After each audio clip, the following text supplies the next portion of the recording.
Hello everyone, my name is Paul Third, and for many of you that watch this channel, you will know that I mix on headphones a lot, and I'm a big headphone geek. I also mix on speakers, but I mix on headphones a lot, and I advocate a lot for mixing on headphones. You just need to know how to do it right. There's plenty of videos that I've got about that. Now, for those who don't know, I've got these, the Hifiman and the Nanos. There's a video about them, so I'll leave a link down in the description. And there's also these, is the HE1000 SE, arguably the best sounding headphones of all time, in my opinion. When people are in the studio, these are the headphones that they always pop back on their head because they have the best resolution, they're really resolving, they have the best separation, and in regards to like listening to the song and hearing the song, they're just amazing. Now, the good thing for me is that the weaknesses of the HEs I get from the Nanos, and the weaknesses from the Nanos I get from the HEs. With the Nanos, their sound stage is kind of recessed. So it's very kind of mid-forward, very aggressive, like the low end is aggressive. Overall, the sound is aggressive and fun. However, with that being so focused in the mid-channel, the side channel has to take a back step.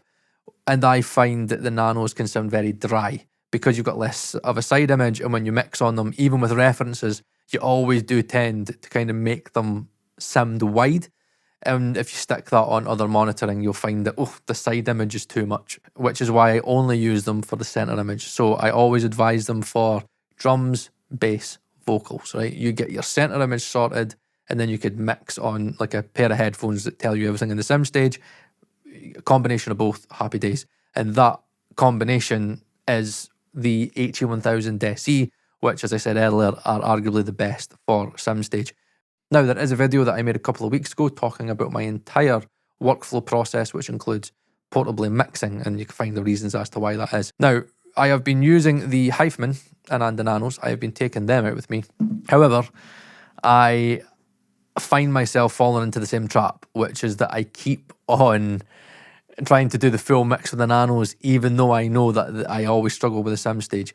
So what I'll do is I'll take ages doing it portably, and I'll go, no, I want to finish it, and then I'll go back in here and I'll do X, Y, and Z. However, what I found is that when I do that, it just ends up giving me more problems that I've got to fix. And that's a worry for me, because if for whatever reason I cannot get to the studio, for whatever reason, I can't go into the Atmos room and check on the speakers, I can't check on the Calais, the iLoud MTM Precisions, I can't check on the 3-4 speakers that are in here, I can't check on the HEs, the Olos for real phones, MX4s. If I can't do all of that, then, you know, I need to get the mix done. So if I've got a client, you know, and it's like, oh, Paul, like, I need this mix done, like, in 2 days, and I'm like, shit, I can't get into the studio. I want to have a headphone setup that I can use, where I can just mix on this one source and get good translation, that when I'm doing like the recall notes, it's just like little tweaks. There might still be little things that I might not get perfect, but the translation is pretty much there. And thankfully, that's what these do.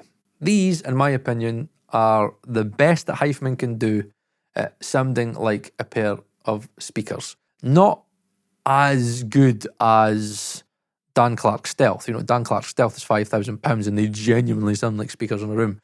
But in regards to their soundstage representation and overall just the average that it has between these two, like, I could not believe my translation. Like, I was doing this mix that I started on the Nanos, it wasn't right.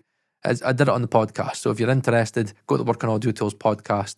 It'll be the most recent episode when you're watching this, I think on Saturday, and you can listen to the mix that I did on the Nanos to Harman, using the Harman curve. Ed says it was arguably like the best translation that I've got so far to speakers and getting a good balance of the two of them, but I knew I could do better. I just knew I could do better.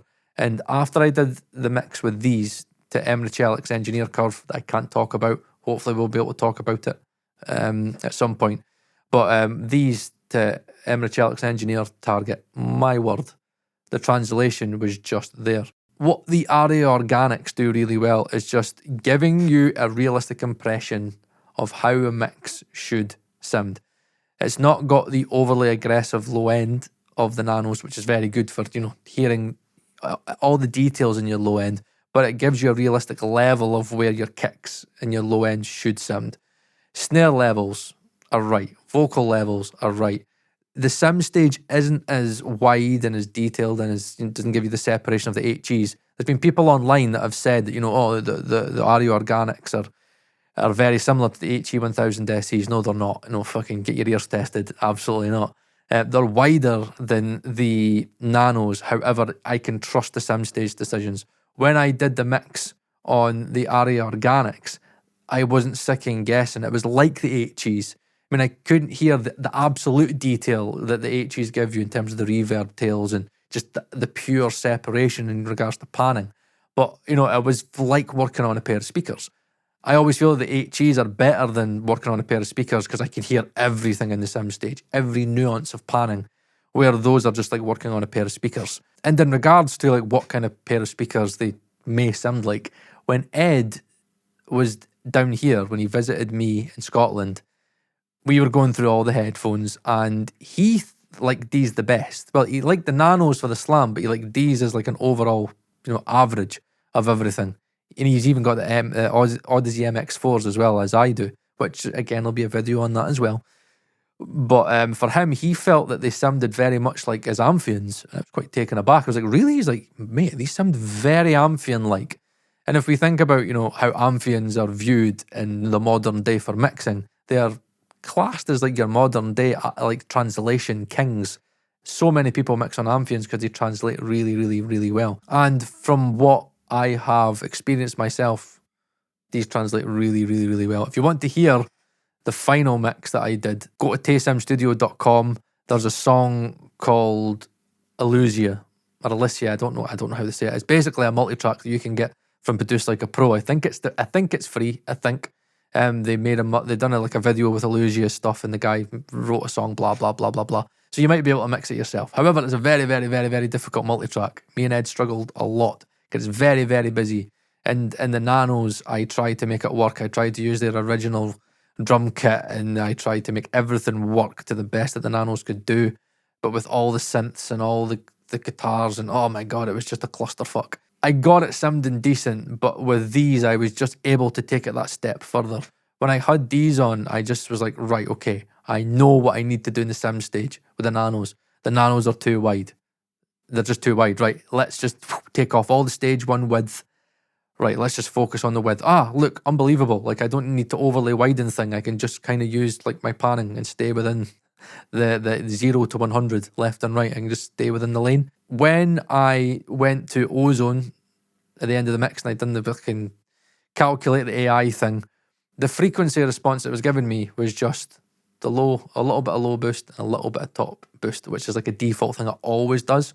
And that's normally when you know that your mix is right. If you mix on Ozone, you know what I mean? They're just like mixing on a pair of speakers. I can just get the low end and I'm like, right, it needs more sub.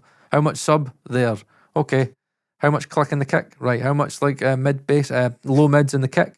How much should I thin it out? How much mud should I take out? How much top end should I have? How's the top end sitting? Is it too overly bright? I don't know. I just like the Emra's target curve. It just does the business, man. And it just is like mixing on a very, very good pair of speakers in a treated room. They don't need crossfeed. The low end is very kind of monoed. It's not got that overly wide thing like your Audezes and, Bear Dynamics and most kind of other headphones have kind of got shit kind of SimStage, especially closed back headphones. Now, these aren't cheap. These are about, £750, £800. But in regards to like the sound of them, they're planars, they sound really natural. They've just got a very speaker-like response. I would say that these will smash any dynamic headphone for mixing on the market. I just don't believe there's a dynamic headphone on the market that will beat these for mixing. They're really just natural. That's why they're called fucking organic. They just give you all the benefits of planar, all the SimStage and all the detail, but they don't overhype anything. Now, with them being planar, you are going to need a good headphone amp to drive them. Like, don't try and drive them with a Scarlett. Don't try and drive fucking any planar magnetic headphone with like a Scarlett, because they're fucking some of the worst headphone amps on the market. Get a good headphone amp, get something like a Topping or, I don't know, a FIO or SMSL or whatever, and just make sure you have a good DAC and a good amp and you'll be good to go. If you would like to try these to a headphone EQ curve, I can't share Emra's target curve, but there is one that I think sounds pretty good, maybe an improvement on Harman, which is the SimGuy's target. So if you're a YouTube channel member or you're a paid Patreon member, I now have a link to a Discord where I do all of my geeky discussions on there. I'm not giving personal advice on the YouTube comment section anymore because it's just taking too much of my time, and I'm getting tired of repeating myself all the time, where I've just now got a Discord with all these sub little channels where you can ask me anything, and all the stuff that kind of other people have asked is in the kind of sub channels, and you can just go, oh right, oh he's mentioned that, oh he spoke about that, oh you can search it, find the search term and blah blah blah, do all that cool stuff. So if you sign up to YouTube channel members or the Patreon, you'll get the link to the Discord. And if you tell me your headphones, I have a CSV file of the Sim Guys target, so I can EQ them to the Sim Guys target. By the way, I hate doing this, but this is what they look like on my head, right? Yes, they look ridiculous, right? Not as ridiculous as the Nanos, but they're very light. I think they get a very good fit. I don't get any of that headband stuff that you can get with shitty headphones where you wear them for like half an hour and you start, honestly, I get like headaches at the top of my head. It's like pressure on the top of your head. They're really, really comfortable, man. They're really light. Like, just a joy to wear, and I could mix for hours on them. And yes, there you have it. There's a Hifiman AR Organics. I think the new standard for mixing on headphones. Next will be these, the Audeze MX4s. These are a lot more expensive. This is what Andrew Sheps mixes on. Not the MDR 7506s. He doesn't, maybe he uses them as a tool, but he's using these for his main mixing now. And £70,000 PMCs as well. Just for anybody going, Andrew Sheps mixes on 7506s. Yeah, he maybe uses them to just check like an NS10 style thing, but this is what he's mixing on. So I've got a really, really good EQ for these.